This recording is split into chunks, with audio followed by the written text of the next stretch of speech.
Welcome to PLM Universe. Today we'll walk through how companies reach Siemens for Teamcenter, how the installation happens, how customization is handled, and how ongoing support keeps the system running. This is your full behind the scenes tour of a Teamcenter rollout. Let's go ahead. Reaching out to Siemens. It all begins with a need. Maybe a company is struggling with scattered CAD files, inconsistent versions, or delays in engineering changes. They contact Siemens or one of its official PLM implementation partners. This usually happens via mails, industry expos, partner portals, or referrals.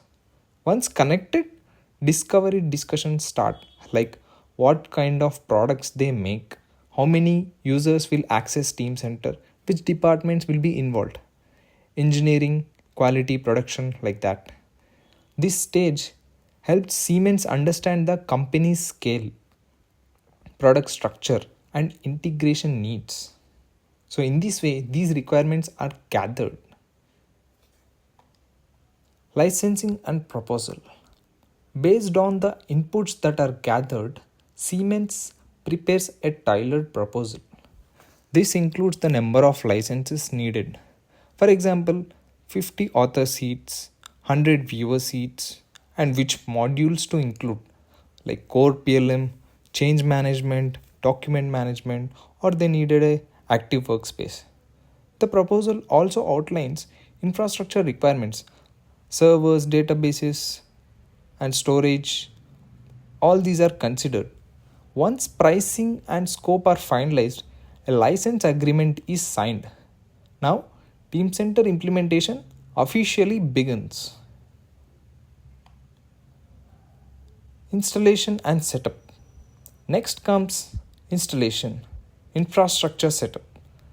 The company's IT team or Siemens partner sets it up, like database servers, application servers, file management volumes, rich client, or active workspace, whatever is needed. This is done basically in three environments: Dev, UAT, and Prod. Dev is for development, UAT is for user acceptance testing, Prod is for production. So, development in the sense, mostly here everything is for configuration, testing, and customization. All the development phase is going to start here.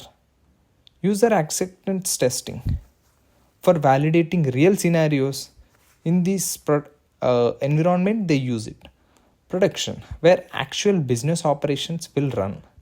Once installation is complete, it's time to customize. So, customization and integration. This is where Teamcenter is shaped for the company workflows. Using BMIDE, developers create custom item types, custom properties, lifecycle rules, and statuses. And also, using ITK or SOA, developers write code to automate logic such as revision creation, dataset validations, BOM extraction, and reports. They also integrate CAD tools like NX, CATIA, and systems like SAP or Oracle ERP, whatever is required according to their requirements. This ensures part data, workflows, and statuses flow automatically between systems.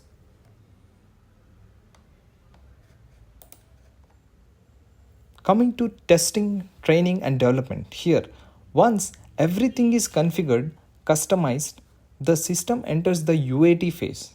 Key users test, saving designs like releasing parts, triggering workflows, generating reports. They'll get to know what is working as expected and what is not. And once these cases are gathered, developers try to correct them if there are any requirements that are yet to be met. Meanwhile, training is conducted for all departments with manuals, hands-on sessions, help desk support, and all those things. After approval, the system goes live in production. At this point, real data flows through Teamcenter. Ongoing support. Going live is just the beginning. Now comes support, where an internal or external team ensures the system stays up and running. They handle user issues, permission requests, workflow errors, integration failures, system performance. They also take care of upgrades, patch management, backup or restore, change requests. This team is vital in keeping Teamcenter stable, secure, and continuously improving.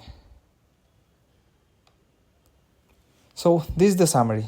So that's the journey from first contact with Siemens to a fully customized Teamcenter system. It's a strategic transformation that improves how companies manage product data across the entire lifecycle. Thanks for watching. If you found this helpful, subscribe to PLM Universe because we're just getting started. Thank you once again.